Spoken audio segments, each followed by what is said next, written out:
Corentin Moutet est donc notre invité. Merci une nouvelle fois, Corentin, d'avoir répondu à notre invitation. Que s'est-il passé sur ce cours? Parce que je le disais, c'est une image assez rare. Est-ce que vous pouvez nous raconter? Bon, en fait, pas grand-chose, à vrai dire. En fait, c'est rare dans le tennis de voir ça, donc forcément, ça fait parler, c'est impressionnant, mais en vrai, il s'est pas passé grand-chose. Le truc, c'est qu'on s'est joué la semaine d'avant à Gênes, en tournoi, où c'était pareil. Bon, il n'y avait pas autant de monde, c'était beaucoup plus discret, mais il m'avait cherché tout le match et tout, et je lui avais demandé ce qu'il cherchait, en fait. S'il était venu là pour jouer ou s'il était venu là pour me perturber et chercher quelque chose que j'ignorais. Et donc ça avait commencé, en fait, la semaine d'avant. Donc forcément, c'est déjà monté en pression, et avant de se jouer, on avait déjà un passé assez récent en plus.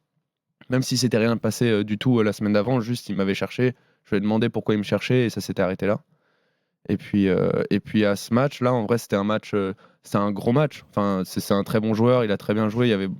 C'était un très beau match de 3 heures, donc avec beaucoup d'émotions des deux côtés, et de tension, et de fatigue aussi. Et puis en fait, la manière dont ça s'est passé à la fin du match, j'étais surpris, je pense comme tout le monde, en fait, de sa réaction à lui, parce qu'il avait gagné. Donc moi, j'étais très frustré de perdre ce dernier point. J'avais juste envie de partir à partir du moment où c'était fini. J'avais envie de lui serrer la main rapidement, serrer la main de l'arbitre, partir. Du coup, comme on peut le voir d'ailleurs sur la vidéo que j'ai vue malgré moi. Mais toi, t'avais rien contre lui, là, on est d'accord? Si, moi j'apprécie pas la personne, j'apprécie pas la manière dont il se comporte, et pour moi il me respecte pas, donc pour moi j'allais faire les choses bien, lui serrer la main de l'arbitre pour le public, parce que le public était là, avait vu un beau match et que le match était beau, même si je respecte pas la personne. C'est un très bon joueur, comme je le disais, et il joue très bien. Tu n'y allais pas pour la castagne, si j'ai bien compris. Bah, à aucun moment. J'espère que ça se voit. Et que ça se voit. Quand on a livré une bataille comme ça pendant 3 heures, comme tu le disais, face à un adversaire, quand on rentre sur un court, l'adversaire en face, même si on le respecte, on a quand même envie de le battre, pas l'humilier, mais enfin, c'est presque un ennemi au départ. C'est un adversaire, mais un ennemi. Est-ce que c'est facile, justement, une fois que tu as terminé la rencontre, de revenir en arrière et de faire évacuer tous ces sentiments qui peuvent t'assaillir pendant une rencontre? En vrai, c'est super facile, parce que la plupart des joueurs que je joue ont du respect pour moi, donc j'ai du respect pour eux. Souvent, ça va dans les deux sens. Et en fait, un match de 3 heures, qu'on le gagne ou qu'on le perde, il y a une forme de respect pour l'adversaire quand il gagne, parce qu'il a surmonté des choses qu'on a essayé de surmonter et on n'est pas sorti vainqueur. Donc il y a la déception, mais c'est deux choses différentes. Moi, j'ai beaucoup de respect pour tous les joueurs qui sont sur le circuit, parce que je sais ce qu'ils ont fait pour en être là, parce que j'ai fait les mêmes choses, je sais les sacrifices, les efforts que c'est, je sais ce que ça coûte.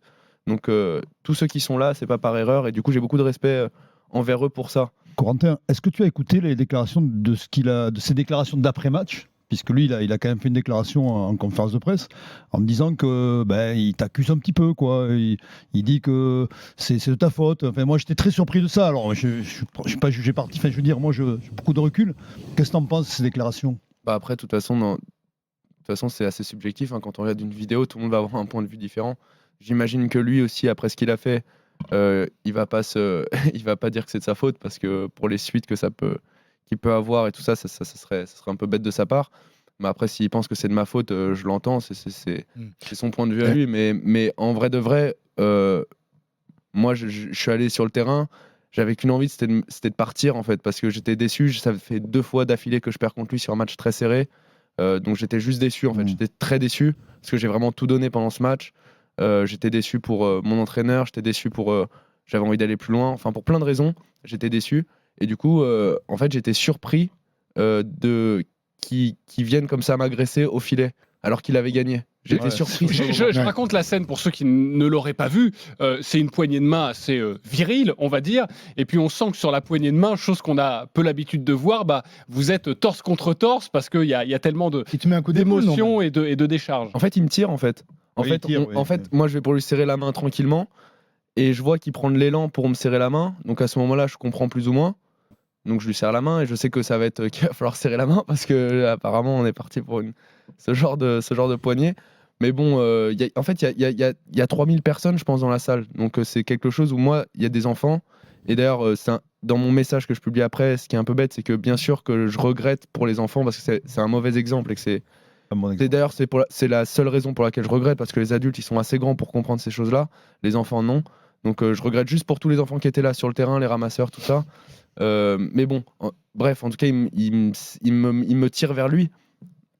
Donc je suis surpris. Je suis surpris de ce moment-là. Ok, surpris de ce moment-là. Corentin Moutet est avec nous dans Après- les grandes gueules du sport. Et puis après, on débattra au-delà de ça sur évidemment, on va pas rester que sur ce cas précis parce que bon, c'est pas non plus très très grave ce qui s'est passé Non, sur ce cours pas de passé tennis. grand Et puis chose, on fera connaissance un peu plus avec Corentin.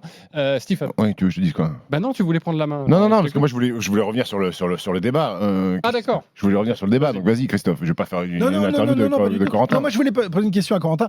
Corentin, c'est la première fois que tu te bagarres sur un terrain, mais tu es quand même assez coutumier du fait des pétages de plomb. Est-ce que tu penses pas aussi qu'aujourd'hui tes adversaires vont essayer de profiter de ta faculté à t'énerver assez rapidement pour essayer justement de te faire dégoupiller et pour remporter les matchs? Je lisais une interview de ton ancien entraîneur il y a quelques semaines où il disait Très Corentin, mauvaise interview d'ailleurs, si je peux me permettre. tu l'as trouvé très mauvaise. Ouais, Vous parlez fausse. plus depuis? Si, non, mais je l'aime beaucoup. C'est une personne que j'aime beaucoup, mais j'ai trouvé ça très déplacé de sa part. Voilà, donc il raconte que tu n'as toujours pas réussi à passer le cap, le petit déclic, comme a réussi à le faire Roger Federer, par exemple, lorsqu'il était jeune, où effectivement il pétait les plombs, et après il est devenu beaucoup plus calme, beaucoup plus zen. Est-ce que tu as l'envie, et est-ce que tu sens que c'est quand même un point faible chez toi? Bon alors, je vais pas faire de comparaison à Roger parce que je pense que si on se compare tous à Roger ou les meilleures personnes dans notre sport, on est tous ridicules. En tout cas, nous on te souhaite la même carrière. Non, dans le fait que, si tu veux, il était comme ça en Oui, début de carrière, quoi. Oui, très bien. Non, mais après, sur le fait qu'il y a des déclics, moi, je crois pas trop aux déclics. Je pense que toutes les progressions dans tous les domaines, elles se font assez progressivement. Il n'y a pas de jour et nuit comme ça, du jour au lendemain. Et je pense aussi que moi, il m'entraînait quand j'avais 15 ans. Aujourd'hui, j'en ai 23. J'étais 700e junior. Aujourd'hui, je suis 65 ATP. Donc, je pense qu'il y a eu quand même une progression là-dessus. Tennistique, il y a eu beaucoup de travail. Et du coup, c'est pour ça que son interview m'a un peu blessé. C'est que je trouve qu'on ne peut pas décrédibiliser en fait, le travail, les gens autour qui travaillent aussi pour me faire progresser et la progression qui est là en fait, qui est là dans le classement, dans le niveau, dans tout en fait. Et je trouve ça assez décrédibilisant. Et de sa part, pour m'avoir entraîné, je trouvais ça un peu déplacé. Sachant que c'est clair quoi, qu'il y a eu des progrès. Après, Mais chez toi, C'était réducteur en tout cas, c'est ce que tu voulais dire.